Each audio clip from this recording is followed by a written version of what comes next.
Sì, grazie, è una nostra nuova iniziativa. Questa volta riguarda la bandiera della Regione del Veneto, che è figlia della bandiera della Repubblica Serenissima, quella con Leonna. È una bandiera storica che abbiamo il diritto di poter esporre, infatti possiamo esporre nelle nostre case dove vogliamo. Però c'è una scelta vergognosa del governo che ha impugnato la legge regionale che prevede l'obbligo di esporla anche negli uffici pubblici. Laddove ci siano la bandiera italiana e la bandiera europea, la giunta del Presidente Zaia ha detto è bene che ci sia, è giusto che ci sia anche la bandiera che rappresenta questo territorio e questa popolazione. Il governo ha detto di no, ha fatto un'impugnazione e quindi si aspetta a questo punto la sentenza, il pronunciamento del Consiglio di Stato. Nel frattempo noi abbiamo detto, noi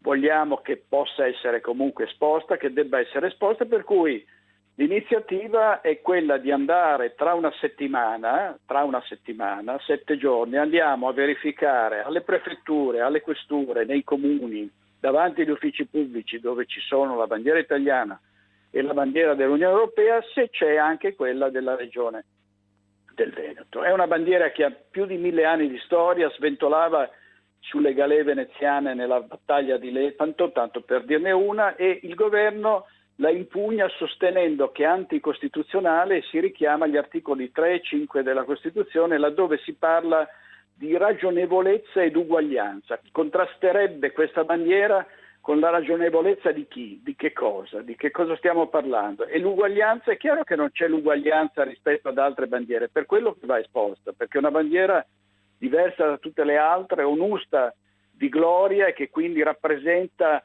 la gente e la terra del Veneto. Volerla impugnare questa legge significa volere calpestare questa regione e ancora una volta darle uno schiaffo. Questo è il messaggio contro cui bisogna, secondo me, opporsi in ogni maniera.